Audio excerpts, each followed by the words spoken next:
এই যে রমজান এক মাস আল্লাহর ইবাদত বন্দেগী আমরা করেছি বা করব, করতে করতে শেষের দিকে গিয়ে একদম শেষ রজনী অর্থাৎ ঈদের রাত যেটাকে বলে, ঈদের রাতে আল্লাহ ক্ষমা করেন। ঈদের দিন ঈদের জামাত থেকে আল্লাহ বান্দাকে বেকসুর খালাস করে সম্পূর্ণ পাপ মুক্ত করে নিষ্পাপ করে তারপরে ঘরে ফেরান। তাহলে এটা শুরু থেকে নিয়ে শেষের দিকটা অত্যন্ত জরুরি, কারণ ফলাফলটা আমাদের শেষে দেওয়া হচ্ছে। এখন প্রথম দিকে খুব ইবাদত করলাম মনোযোগের সাথে, কিন্তু শেষের দিকে যখন ইম্পর্টেন্ট সময়, ওই সময়টা আর কাজ করলাম না, ইবাদত বন্দেগীতে মনোযোগ থাকলো না। বলুন তো আমাদের উপহারটা ঠিকমতো আমরা পাবো নাকি সব যেটা হয়ে যাবে? আল্লাহ, আমার ভাইয়েরা গভীর মনোযোগ দিয়ে শোনা লাগবে। গোটা বছরের মধ্যে সবচেয়ে শ্রেষ্ঠ মাস হলো রমাদান মাস। আবার এই রমাদানের মধ্যে সবচেয়ে শ্রেষ্ঠ বা গুরুত্বপূর্ণ সময় হলো এই রমজানের শেষ দশক। রমজানটা কয় দশক? 3 দশকে ভাগ করা হয়েছে। প্রথম দশক হচ্ছে রহমতের, দ্বিতীয় দশক হচ্ছে মাগফিরাত, আর তৃতীয় দশক হচ্ছে নাজাত। প্রথম দশক আর দ্বিতীয় দশকের থেকে শেষ দশকটা অনেক বেশি গুরুত্বপূর্ণ। কত বেশি গুরুত্বপূর্ণ সেটা আল্লাহর নবী সাল্লাল্লাহু আলাইহি ওয়াসাল্লামের কর্মপন্থায় বোঝা যায়। আল্লাহর নবী, সকলেই বলি সাল্লাল্লাহু আলাইহি ওয়াসাল্লাম, রমজানের প্রথম 20 দিন রাত্রি বেলায় কিয়ামুল লাইলের আগে অথবা পরে কিছু সময় ঘুমায় নিতেন, আরাম করতেন, বিশ্রাম করতেন। রাত্রে যে আমরা তারাবির নামাজ আদায় করি, এই রাতের এই নামাজটা আদায়ের আগে পরে নবীজি কিছুক্ষণ ঘুমাতেন, আরাম করতেন, বিশ্রাম করতেন, পরিবারকে সময় দিতেন। এরপরে রাতের বাকি অংশ কিয়ামুল লাইল, তিলাওয়াতুল কোরআন, জিকির আজকার তাসবিহ তাহলিল দিয়ে রাত পার করতেন। কিন্তু যখন শেষ দশক চলে আসতো, রমজানের শেষ দশক চলে আসতে পর নবীজি সাল্লাল্লাহু আলাইহি ওয়াসাল্লাম তখন আর ঘুমাতেন না। ওই যে একটা বাড়তি রেস্ট নিতেন, একটুখানি বিশ্রাম নিতেন। কিন্তু যখন শেষ দশক চলে আসতো তখন আর ওই বিশ্রামটা নিতেন না। তিনি প্রায় সারা রাত ধরে নামাজের মধ্যে দাঁড়ায়া থাকতেন। প্রথম 20 রাত একটু ঘুমাতেন না, একটু আরাম করতেন, কিন্তু শেষের 10 যখন চলে আসতো তখন আর ঘুমাইতেন না, সারা রাত ধরে ইবাদত বন্দেগী করতেন।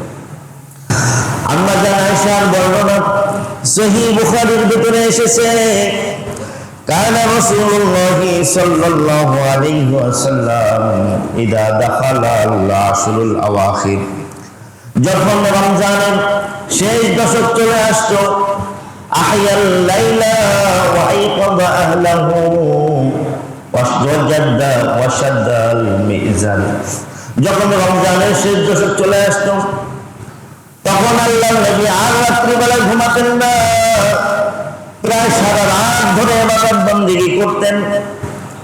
শুধু নিজে ইবাদত করতেন তাই নয়, তিনি আবার পরিবার পরিজনের সব অন্যান্য সদস্য বিন্দুদেরকে উঠায়া দিতেন, জাগায় দিতেন যে উঠুন, এটা হচ্ছে রমজানের শেষ দশক, সুতরাং ঘুমিয়ে থাকার সময় নয়, এটা হচ্ছে ইবাদত বন্দেগী করে আল্লাহর নৈকট্য অর্জনের সময়। ওয়াশাদ্দাল মিজান, কোমরটাকে শক্ত করে বেঁধে নিতেন। চিন্তা করে দেখুন তো, মানুষ কোমরে কখন শক্ত করে রশি বা তোয়ালে গামছা কখন বাঁধে? যখন খুব জোরের কাজ করতে হয়, ঠিক কিনা আমার ভাইরা? যখন কোনো জোরের কাজ কেউ আমরা করি তখন কোমরে একটা গামছা তোয়ালা যাই পাই একটা বেঁধে নেই, যাতে কি শরীরে আরো শক্তি পাওয়া যায়, এনার্জি পাওয়া যায়। তার নবীজি সাল্লাল্লাহু আলাইহি ওয়াসাল্লাম এই শেষ দশককে কিভাবে কাজে লাগাইছেন সেটা বোঝাইতে এই বিষয় এভাবে আলোচনা করছেন যে আমি কোমরে যে লুঙ্গি বা যে পরনের যে জিনিসটা আছে সেটাকে আমি আরো শক্ত করে বাঁধি এবং এটাকে অত্যন্ত গুরুত্বের সাথে আমি আমল করতে থাকি এই শেষ 10 দিন। শুধু তাই নয়, আমরা জানা আয়েশার বর্ণনায় আল্লাহ নবী সাল্লাল্লাহু আলাইহি ওয়াসাল্লাম নিজেও দিকে দিকে ইবাদত করতেন, আবার আমাদেরকেও জায়গায় দিতেন। এমনকি পারিবারিক সাংসারিক যে দাম্পত্য কার্যক্রম থাকে সকল কার্যক্রম পর্যন্ত বন্ধ করে দিতেন। কত গুরুত্ব এই শেষ দশকে, শেষ 10 দিনের। কিন্তু অত্যন্ত দুঃখ আর পরিতাপের বিষয়, আমরা এই শেষ 10 দিনে বিভিন্ন দুনিয়াবি কাজ, মার্কেটিং, এটা কেনা ওটা কেনা, এই করা সেই করা, এইসব কাজে ব্যস্ত থাকি। ব্যবসায়ী ভাইয়েরা ব্যবসা কিভাবে কতদূর লাভ হইলো না হলো এই হিসাব নিকাশ চলতে থাকে। আর মা বোনদের কথা তো না বললেই নয়, মা বোনেরা দলে দলে মার্কেটে এমন দল বেঁধে যায়, পুরুষ মানুষ ঢোকাটাই মুশকিল হয়ে যায়। কথা বলুন ঠিক কিনা আমার ভাইয়েরা? অথচ শেষ দশকটা আল্লাহ নবী সাল্লাল্লাহু আলাইহি ওয়াসাল্লাম এমন করছেন, দুনিয়ার কোনো কাজ কামই করতেন না, সাংসারিক যত কাজ আছে সব আগেই সেরে রাখতেন, এই 10 দিনে যাতে কোনো রকমের প্রবলেম না হয়। আর আমরা শেষ দশকের সময় আমাদের ব্যবসার মূল সময় বানিয়ে ফেলেছি। কথা বলুন ঠিক কিনা আমার ভাই? কেনাকাটা মার্কেটিং এর আমরা আয়োজন করে রাখি, আবার যারা বেচা বিক্রি তারা বেচা বিক্রিতে নিজেদেরকে নিয়োজিত রাখে। আল্লাহ আমাদেরকে বুঝ দান করুন, আমি বলি আমিন। আমার ভাইয়েরা, শুধু নবীজি করতেন এমনটা নয়, বরং নবীজির হাতে করা সাহাবায়ে কেরাম রিদওয়ানুল্লাহি আলাইহিম আজমাইন তারাও এই শেষ দশকের আমল এই পরিমাণের করতেন। সকল কাজ কারবার ত্যাগ করে দিয়ে একমাত্র আল্লাহর রেজামন্দির জন্য তারা এই শেষ দশককে কাজে লাগাতেন, প্রচুর পরিমাণে আমল করতেন। আমার ভাইরা, এখন প্রশ্ন হলো, এই শেষ দশকে কেন এত গুরুত্ব দিয়েছেন নবীজি, কেন এত মূল্যায়ন করেছেন? সেই প্রশ্নের উত্তর হলো, এই 10 রাত হলো, এই 10 দিন হলো এমন যে 10 দিনের মধ্যে একটি রাত আছে, যে রাতটিকে বলা হয় লাইলাতুল কদর। আমরা বাংলায় শবে কদর বলে জানি, আর এই লাইলাতুল কদরটা কি? আল্লাহ রাব্বুল আলামিন কোরআনুল কারীমের ভিতরে বলে দিয়েছেন, এই লাইলাতুল কদরটা হলো 1000 মাস ইবাদত করার থেকেও বেশি উত্তম। সুবহানাল্লাহ। 1000 মাস যদি ক্যালকুলেটর করেন তাহলে 83 বছর 4 মাস হবে। আমার ভাইরা একটু খেয়াল করে দেখুন, আমরা তো হায়াতে 50, 60, 70 বছর বাঁচি, 80 বছর হায়াত অনেকেই পাই না। অথচ এই 10 রাতের ভিতরে একটা রাত এমন আছে, যে রাতের ভিতরে বান্দা বান্দিরা যদি আমল করে তাহলে তার আমল নামায় 83 বছর 4 মাস আমল করার সম পরিমাণের সওয়াব লিখে দেওয়া হবে। আমি চিন্তা করুন জিনিসটা কত বড় গুরুত্ব। এই কারণে নবী সাহাবায়ে কেরামরা এটাকে গুরুত্ব দিয়ে এই 10 দিন সারা রাত জেগে ইবাদত করতেন। কথা কি বুঝে আসছে আমার ভাইয়েরা?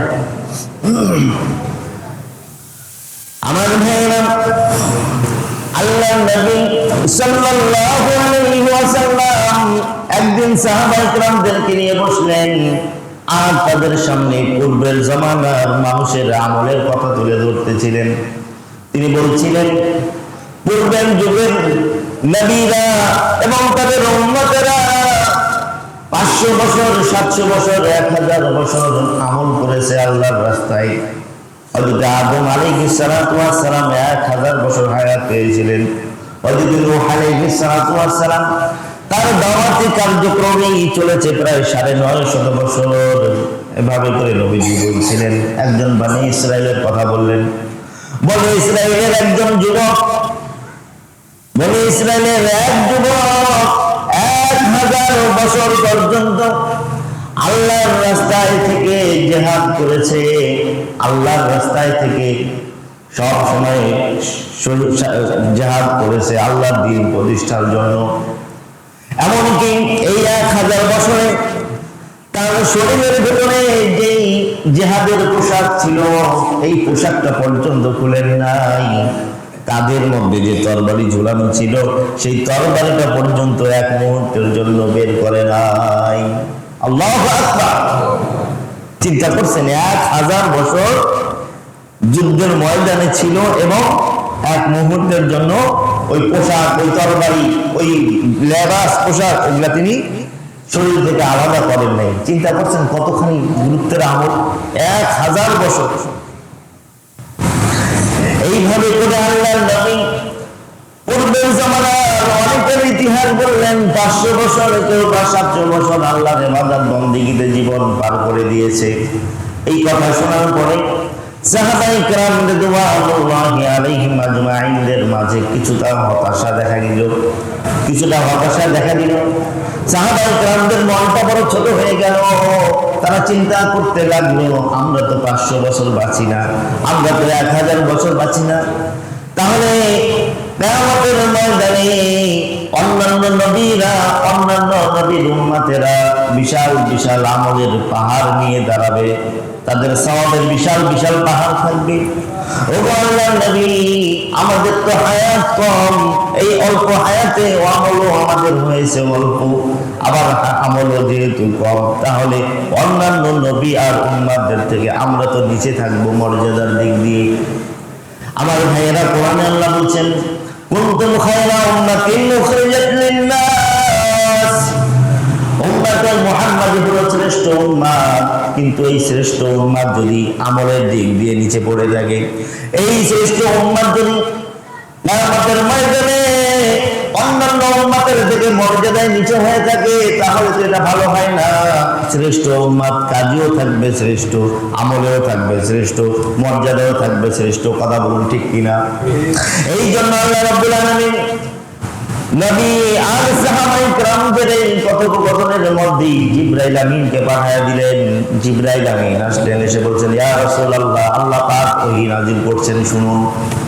ইন্না আনজালনাহু ফি লাইলাতিল কদর ওয়া মা আদরাকা মা লাইলাতুল কদর লাইলাতুল কদরি খায়রুম মিন আলফি শাহর।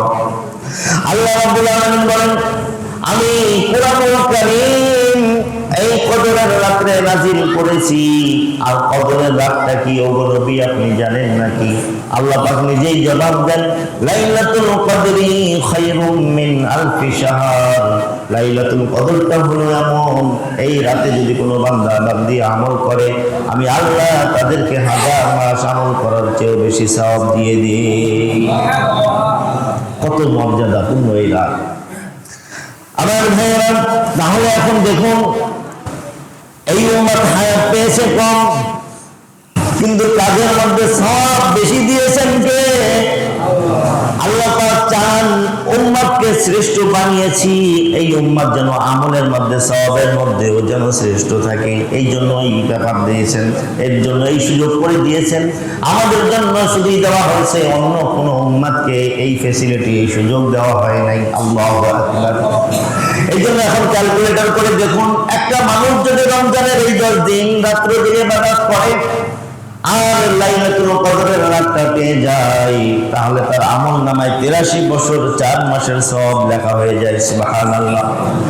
আর একটু ক্যালকুলেটর করলে পরে দেখেন, কোন বান্দা বান্দি যদি তার জীবনে 12টা রমজানে 12টা লাইলাতুল কদর অর্জন করতে পারে, তাহলে গুণ করলে দেখবেন 1008 মাস হয়ে যায়। আল্লাহু আকবার। কোন বান্দা বান্দি যদি তার জীবনে 12টা বছরে 12টা রমজানের শেষ দশক রাত্রিবেলা জেগে জেগে ওই লাইলাতুল কদরটা পেয়ে যায়, তাহলে তার আমল নামায় 1000 বছর অবিরাম ধারায়, কোন রকমের কোন রকমের গ্যাপ দেওয়া ছাড়া একাধারে লাগাতার 1000 বছর আমল করলে যেই পরিমাণের সওয়াব হবে, সেই পরিমাণের সওয়াব আল্লাহ তার আমল নামায় দিয়ে দিবেন। সুবহানাল্লাহ। এখন চিন্তা করে দেখুন তো, বয়স কত? 50, 60, 70, আমল নামায় সওয়াব কত? 1000 বছর। আল্লাহ। সুতরাং অন্যান্য উম্মতকে পিছনে ফেলানোর সুযোগ আছে না নাই? যারা বছর হায়াত পাইছে, যারা 100 বছর 1000 বছর হায়াত পেয়েছে, তাদেরকেও পিছনে ফেলা সম্ভব। এখন আমাদেরকে এই বিষয়টা গ্রহণ করতে হবে। এখন বলুন তো, এই জন্য শেষ দশকে আমল করার দরকার আছে না নাই? শেষ দশক, যেহেতু 80 বছর বাঁচার সম্ভাবনাও আমাদের থাকে না, সেহেতু অন্তত এই যে 2026-এর রমজানটা পেয়েছি, নিয়ত করে নেই শেষ দশক অর্থাৎ 21, 22, 23, 24 থেকে নিয়ে 30 রাত পর্যন্ত, 29 রাত চাঁদ দেখা পর্যন্ত এমন কোন রাত থাকবে না যেই রাতটা আমরা ঘুমাবো। প্রত্যেকটা রাত জেগে জেগে আল্লাহর ইবাদত করব। নিয়ত করা যায় কি যায় না? আমার ভাইয়েরা, কেন এই কথা বললাম? তার কারণ হলো 2026-এর রমাদান পেতেও পারি, আবার নাও পেতে পারি, কারো কোনো নিশ্চয়তা নাই, যেহেতু হায়াত মৌতের মালিক হচ্ছেন আল্লাহ। আমার ভাইয়েরা, এই জন্য এই রমাদান পেয়েছি, এটাকে মূল্যায়ন করার দরকার আছে না নাই? এই জন্য এই রমজানের সুযোগটাকে কাজে লাগাই। রমজানের শেষ দশকে আমরা এই আমলটা করি। আমার ভাইয়েরা, লাইলাতুল কদরের ফজিলত আল্লাহ পাক কোরআনুল কারীমে যেগুলো বলছেন, 1 নম্বর ফজিলত হলো লাইলাতুল কদরে আল্লাহ কোরআন নাজিল করেছেন। কোরআনটা কি? গোটা পৃথিবীর মধ্যে সবচেয়ে শ্রেষ্ঠ কিতাব, বিশুদ্ধ কিতাব। এটা ছিল লাওহে মাহফুজ, 7 আসমানের উপরে লাওহে মাহফুজের মধ্যে সংরক্ষিত। এই যে লাইলাতুল কদরের রাত্রিটাতে, সেটা এই দুনিয়ার আসমানে আল্লাহ পাক নাজিল করে দেন। এরপরে নবীজির 23 বছরের নবুয়তি জীবনে পর্যায়ক্রমে প্রয়োজন অনুসারে আল্লাহ পাক নাজিল করে দেন। এখন বলুন তো, কোরআন যেই রাতে নাজিল হয়েছে সেই রাতের মর্যাদা আছে না নাই? সেই রাতটা কদরের রাত, সুতরাং এটার মর্যাদার ফজিলতের রাত। দ্বিতীয় নম্বর ফজিলত হলো এই রাত্রটা হলো 1000 মাস, 20,000 মাস আমল করার চেয়েও বেশি পরিমাণের সওয়াব আল্লাহ পাক দিয়ে দেন। 3 নম্বর ফজিলত আল্লাহ বলছেন, তানাজ্জালুল মালাইকাতু ওয়ার রূহু ফিহা বিইذনি রাব্বিহিম মিন কুল্লি আমর। আল্লাহ পাক বলেন, এই লাইলাতুল কদরের রাতে একদল ফেরেশতা আর রূহুল আমিন অর্থাৎ জিবরাইল আমিন আলাইহিস সালাতু ওয়াস সালাম, ফেরেশতাদের বিশাল বড় দলকে নিয়ে এই পৃথিবীতে আগমন করেন সব রকমের রহমত আর বরকত নিয়ে। হাদিসের ভিতরে আসছে, আল্লাহ নবী বলেন, জিবরাইল আমিন এবং অন্যান্য ফেরেশতারা এসে ওই সকল বান্দা বান্দি যারা লাইলাতুল কদরের দিনে রাতের বেলায় দাঁড়িয়ে বসে বিভিন্ন ভাবে আমলের মধ্যে লিপ্ত থাকে, ফেরেশতারা এসে তাদেরকে সালাম জানায়, সম্ভাষণ জানায়, তাদের সাথে মুসাফাহা করে। সুবহানাল্লাহ। শুধু এতটুকুই নয়, বান্দা বান্দিরা যখন মোনাজাতে বসে বসে আল্লাহর কাছে রহমত আর মাগফিরাত চায়, আল্লাহর কাছে মাফ চায়, ক্ষমা চায়, রহমত বরকত চায়, তখন তাদের সাথে সাথে ফেরেশতা জিবরাইল আমিন আমিন আমিন বলতে থাকে। আল্লাহু আকবার। ফেরেশতা আপনার আমার জন্য রহমতের যদি দোয়া করেন, কোনো সন্দেহ আছে রহমত বরকত হবে না? এই সন্দেহ হবে? ফেরেশতারা দোয়া করতে থাকেন। তাহলে রাতটা কতখানি গুরুত্বপূর্ণ চিন্তা করুন। 4 নম্বর ফজিলত হচ্ছে সালামুন হিয়া হাত্তা মাতলাইল ফজর। এই রাত্রটা সুন্নাত জিকির এগুলো আমরা করতে পারি। এরপর তাসবিহ কথা আসছে, সহিহ বুখারীর শেষ হাদিস, খাফিফাতানি আলাল লিসান সাকিলাতানি ফিল মিজান সুবহানাল্লাহি ওয়া বিহামদিহি সুবহানাল্লাহিল আযীম। জবানে বড় আরাম, আবার মিজানের পাল্লায় অনেক ভারী।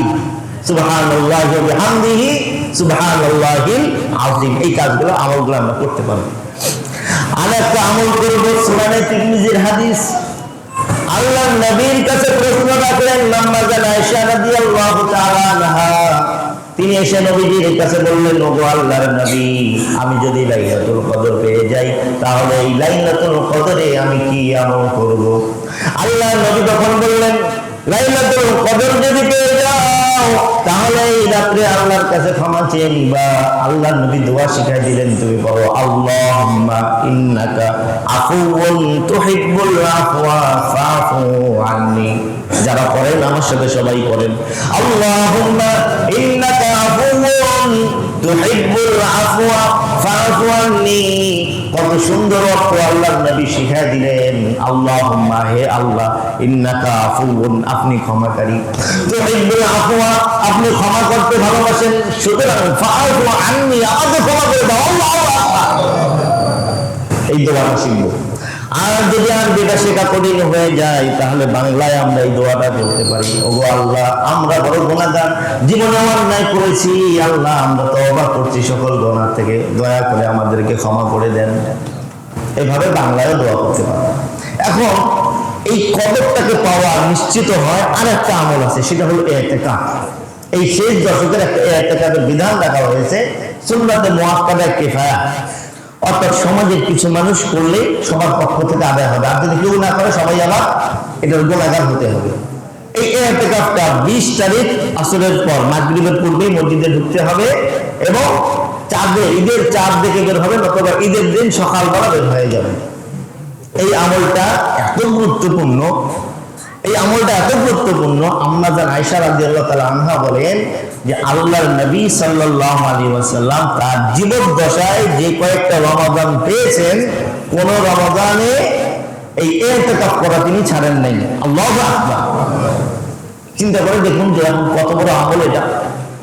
শুধু তিনি করছেন, সাহাবায়ে কেরামরা, তাবিঈনরা, আমাদের আকাবির আলেম ওলামা কেরামগণ তারাও এই সময়টাকে খুব গুরুত্ব দিয়েছেন, তারাও ইতিকাফ করেছেন। এই ইতিকাফের ফজিলত কি দেখুন, এই ইতিকাফকারী সকল গুনাহ থেকে বেঁচে থাকে, মসজিদের ভিতরে তো অন্যায় হয় না, সকল গুনাহ থেকে বেঁচে থাকে। 2 নাম্বার, সে বাইরে থাকলে যে সকল সওয়াবের কাজ করতে পারতো, সে মসজিদে বসে সেই সওয়াবগুলো তার আমলনামায় লেখা হয়। সুবহানাল্লাহ। এরপরে আরো গুরুত্বপূর্ণ ফজিলত হচ্ছে, আল্লাহ নবী বলেন যেই ব্যক্তি ঈমানের সাথে সওয়াব অর্জনের লক্ষ্যে একদিনের ইতিকাফ করবে, আল্লাহ রাব্বুল আলামিন সেই বান্দা বান্দির থেকে জাহান্নামকে 3 খন্দক দূর করে দিবেন। 3 খন্দকের আবার হিসাব দেখুন, 1 খন্দক হলো এই আসমান জমিনের যেই দূরত্ব তার থেকে বেশি। আল্লাহু আকবার। 1 খন্দক যদি এত বেশি হয় তাহলে 3 খন্দক আরো কত দূরে। এখন বান্দা বান্দির থেকে জাহান্নাম যদি এত দূরে চলে যায়, তার মানে হলো বান্দা জান্নাতের খুব কাছে। কথা বলেন ঠিক কিনা? তাহলে এই ইতিকাফটা আমাদের করতে হবে। আমার ভাই 10 দিন কয়েকজন তো থাকতেই হবে। এরপরে হচ্ছে যদি কেউ ওইভাবে না পারি 1 দিন 2 দিনের নিয়ত করে এসেও ইতিকাফ করতে পারবে। তো এই হলো বিধান। সময় তো বার হয়ে যাচ্ছে। আরেকটা লাস্ট বিষয় ছিল ফিতরা। ফিতরাটা হচ্ছে আল্লাহ নবী সাল্লাল্লাহু আলাইহি ওয়াসাল্লাম তিনি ফরজ করেছেন। সুনানে আবু দাউদ এবং ইবনে মাজাহতে আসছে হাদিসটা, ফারাদা রাসূলুল্লাহ সাল্লাল্লাহু আলাইহি ওয়াসাল্লাম যাকাতুল ফিতর লিস-সাইমি মিনাল লাগবি ওয়ার রাফাস ওয়া তু'মাতান লিল মাসাকিন। এটা হচ্ছে সুনানে আবু দাউদের হাদিস। নবীজি বলছেন যে রোজাদাররা যেন ফিতরা আদায় করে। কেন? এটার দ্বারা তার রোজা রাখা অবস্থায় তার যে কথাবার্তায় কাজকর্মে ভুল ত্রুটি হয়ে গেছে সেগুলোর জন্য কাফারা হয়ে যাবে। 2 নম্বর বিষয় হচ্ছে ফিতরার দ্বারা যে অভাবী গরিব মিসকিনরা যারা সমাজে আছে তারাও ঈদের দিন ভালো মন্দ খেতে পারবে। আল্লাহু আকবার। ফিতরাটা যার উপরে যাকাত ফরজ হওয়া পরিমাণের মাল ঈদের দিন থাকবে সেই ব্যক্তির উপরে ফিতরা দিতে হবে। আর ফিতরার পরিমাণটা এই ব্যাপারটা হচ্ছে এরকম, একজনের ফিতরা কয়েকজনকে দেওয়া, কয়েকজনের ফিতরা একজনকে দেওয়া, সব রকম দেওয়াই যায়। তবে একটু খেয়াল রাখবেন যে একটা ফ্যামিলিতে কতটুকু পরিমাণের দিলে সদস্য কয়েকজন আছে যে তারা সারাটা দিন বা রাত ভরে সুন্দর মতো ভালো মন্দ খেয়ে পরে থাকতে পারে, এই পরিমাণের দেওয়া এগুলো হচ্ছে সবচেয়ে বেস্ট। আরো বেস্ট হচ্ছে কোনো মানুষ কাজ করতে পারে কিন্তু তার কর্মের জিনিস নেই, তাকে কিছু কর্মের ব্যবস্থা করে দেওয়া, এগুলো হচ্ছে সবচেয়ে বেস্ট কাজ। আল্লাহ পাক আমাদেরকে সহিহ বুঝ দান করুন। আমিন।